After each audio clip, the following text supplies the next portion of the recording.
does God think about the narcissist pastor? It feels like an oxymoron to stick the word narcissist and pastor in the same sentence. But sadly, narcissist and pastor are cropping up to be the norm more and more in this day and age. More books have been written on the subject in the last few years than ever before. And obviously, such books would not need to be written if narcissist pastors and spiritual leaders were not a thing. But they have become a thing, increasingly so. In this video, I'm going to share about how God sees the narcissist pastor or spiritual leader.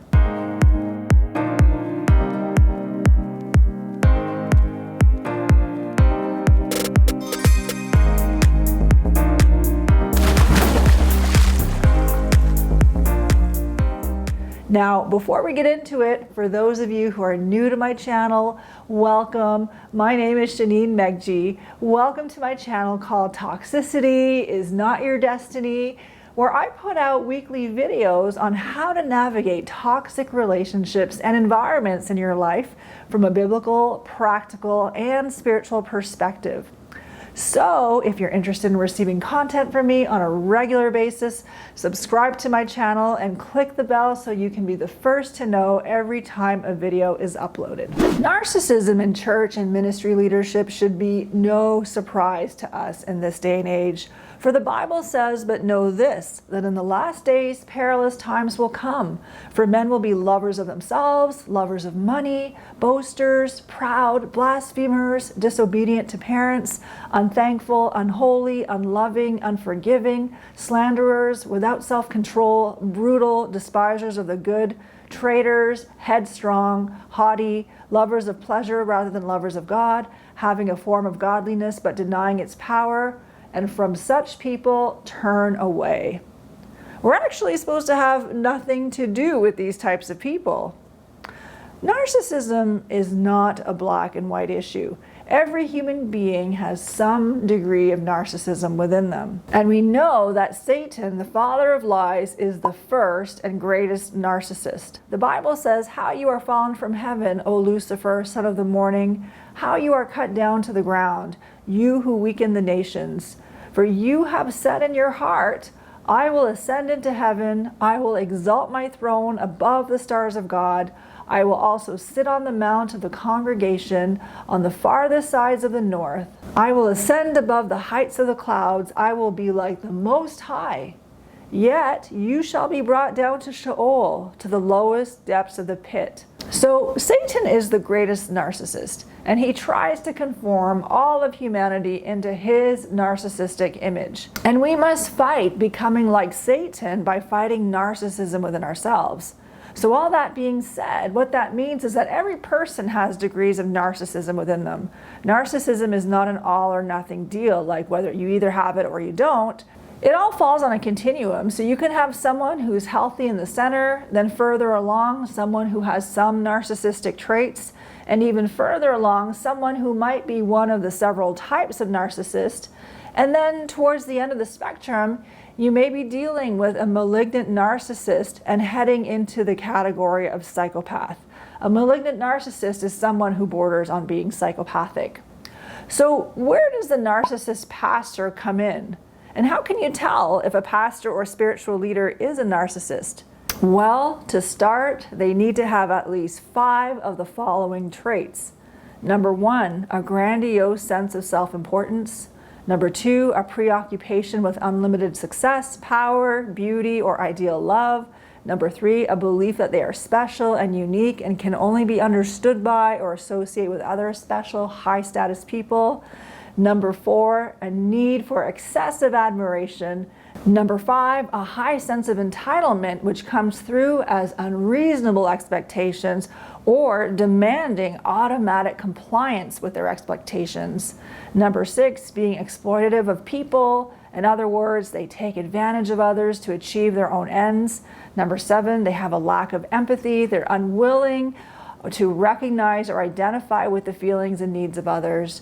Number 8, they envy others and they believe others are envious of them. And number 9, they have arrogant, haughty behaviors and attitudes. And to the degree that these traits are entrenched in their personality, in the very fibers of their being, like their modus operandi as they go about life, is to the degree that they are a narcissist. So here is the problem with a narcissist pastor or narcissist spiritual leader.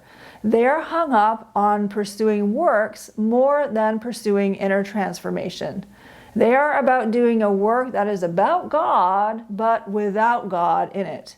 And they do it in their carnal state, resisting God's work of bringing any inner transformation within them. And here's why it is such a serious and dangerous problem for a narcissist to become a pastor or spiritual leader, or for a spiritual leader to turn into a narcissist. Because the essence of following Jesus Christ is about love. It's about loving. The whole faith of Christianity is founded upon love. Jesus said that the way to inherit eternal life is to love the Lord your God with all your heart and with all your soul and with all your strength and with all your mind, and love your neighbor as yourself. Jesus also asked his followers to love their enemies and to bless them and not to curse them. It's very simple. The Christian faith is all about love and loving others. And to sum it all up, Jesus even says, "By this all will know that you are my disciples if you have love for one another." So what does that mean? Well, here's what it boils down to. The thing that should make Christians stand out from all the rest of humanity is their love for each other. And Jesus says that it is the capacity to love that is the hallmark of being a Christian. However, all of that is completely antithesis to a narcissist. The narcissist has zero capacity to love and zero interest in learning how to love. So whatever they're doing or building for God, supposedly, is not motivated by love, but out of their own selfish ambition to satisfy their own carnal human needs and desires. And the narcissist may not even be consciously aware of what they're doing. It all can be under the veil of consciousness, but nonetheless, it is still the undercurrent of what is driving them to do what they do and behave the way that they behave. Narcissists lack heartfelt empathy, therefore they do not care about the feelings or the needs of others. And some narcissist leaders may spiritualize their lack of care by saying that, well, feelings don't matter, it's all about faith. But I'm here to say that this kind of language is actually a cop-out for the lack of love that such leaders have in their hearts towards people. It's a cover-up for their narcissism. And the spirit of narcissism is an antichrist spirit. It is the same spirit that resided in the religious leaders of Jesus' day that nailed him to the cross. So a narcissist leader is actually under the influence of this kind of a deadly spirit and is actually destroying the works of Jesus Christ in the name of God. And they're aware of it. They're blind to it. So this is all very dangerous because these people are actually wolves in sheep's clothing and shepherd's clothing. And they're not fit to be in ministry. They actually can make Christianity a turnoff because of their hypocrisy, because they don't practice much of what the scriptures really teach. They have created their own man-made religion that suits their own narcissistic personality rather than conforming their personality to the personality of Jesus Christ. And Jesus says about such people, "Woe to you, teachers of the law and Pharisees, you hypocrites! You shut the door of the kingdom of heaven in people's faces. You yourselves do not enter, nor will you let those enter who are trying to." So you need to know that this is how God feels about the narcissist pastor or the narcissist spiritual leader. It's a deception for any narcissist leader to believe that just because they are spiritually gifted, and many of them are, that's how they end up getting promoted, but it's a deception to believe that their gifts are a sign that God is endorsing them. It's entirely possible to be gifted and miss the whole point of being a Christian. So you need to know that just because someone is spiritually gifted, it doesn't make them right with God. God, it may not be endorsing them, even though they may have gifts and talents and skills, and they may be in a high position of leadership. That does not mean anything in God's kingdom. The Bible says that the callings and gifts are irrevocable. So what does that mean?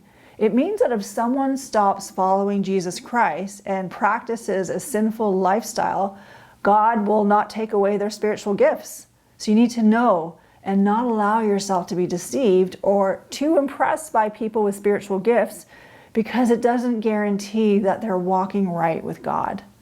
And sadly, when pastors or leaders are hired into ministry positions, it seems that their giftings and talents are often more highly elevated than their capacity to love. And I'm not saying it's one or the other, because we do need spiritual gifts in church and ministry. However, the gifts without the ability to love ought to be a deal breaker when it comes to bringing leaders on board in church and ministry. And the Apostle Paul gives us a sober warning about the deceptiveness of walking in spiritual gifts with no love. So here's what he says about it. He says this: "If I speak in the tongues of men or of angels, but do not have love, I'm only a resounding gong or a clanging cymbal.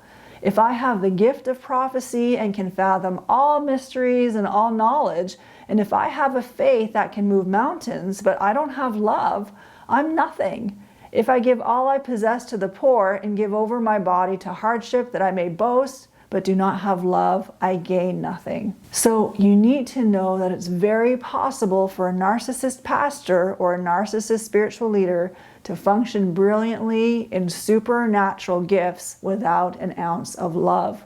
You can have a leader who speaks heavenly human tongues, who prophesies, who is able to fathom the mysteries of God like Joseph and Daniel in the Old Testament, who can operate in the gift of knowledge, who walks by a level of faith that can actually move mountains, who is incredibly generous, who is willing to give away all their money to the poor and the disadvantaged, somebody who's willing to endure intense physical hardship. They can do all these things and have all these things and yet not have 1 ounce of love. And so what does that make them?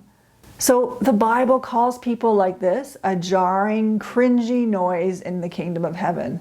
There are people who make a lot of noise, but they have zero substance. And why is that? Because they're not functioning out of love. They don't love people or their communities. They love the image that their ministries create of them. So just to make things clear, I want to just contrast what a Christ-centered leader looks like compared to a narcissist leader. A narcissist leader is envious of others and believes others are envious of him or her. But a Christ-centered leader is grateful and content with what God has given to him, knowing it is by God's grace. A narcissist leader has a grandiose sense of self-importance, while a Christ-centered leader does not seek honor and does not rage at being dishonored. A narcissist leader has an arrogant attitude, whereas a Christ-centered leader has a humble, down-to-earth attitude. They are approachable people. A narcissist leader feels entitled, whereas a Christ-centered leader cares about the interests of others and will actually put the interests of others ahead of their own. A narcissist leader believes that he or she is special and only associates with other special people, whereas a Christ-centered leader does not discriminate between high status and low status people. A Christ-centered leader sees every human being as being created in God's image. A narcissist leader requires excessive admiration, whereas a Christ-centered leader elevates others, they empower others, they give credit to those around him or her. They actually deflect from the spotlight being on them all the time. A narcissist leader is preoccupied with fantasies of unlimited power and success, whereas a Christ-centered leader is preoccupied with doing God's will.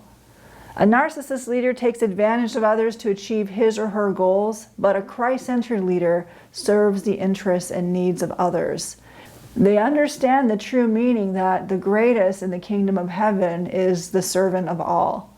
A narcissist leader lacks empathy, whereas a Christ-centered leader has compassion and mercy and grace, someone who practices loving others well. So there you have it. Narcissist leaders have dangerous traits and massive blind spots because they refuse to self-reflect or take responsibility. Jesus told a parable about the religious Pharisees. He said, "Can the blind lead the blind? Will they not both fall into the pit?" Well, this is how God thinks about narcissists. He sees them as blind guides, a jarring noise, wolves in shepherd's clothing. They are the abusive people who have a form of godliness but deny God's power that I just read earlier in the video. So when you follow a leader that has such a massive blind spot, you risk becoming blind as well. Jesus says to have nothing to do with such people. And I'm talking about those people who are in church and ministry, but who are practicing those traits of a narcissist. So if you think you might be part of a toxic church, I have 2 videos that I created that could help you. The first is how to know if your church is turning into a cult, and the second is how to leave a toxic church. I think these videos would be super helpful to watch alongside with this video. I hope this video is helpful. If you know someone who is in a church or ministry led by a leader who has the narcissist traits I mentioned, share this video with them so that they can get a better clarity and hopefully be encouraged by the video. If you would like to see more content from me and have not subscribed yet, click the subscribe button and click the bell so that you can get all the alerts, because every week I will be posting a new video to empower you in navigating toxic relationships in your life. And if you like the video, please give it a like. This helps me, as you know, to just know what kind of content you like. And if you have suggestions or topics you would like me to cover, please feel free to drop those ideas in the comment section. Thank you so much, and this brings me to the end of my video. I appreciate you so much. Thank you for watching. I look forward to seeing you in the next video.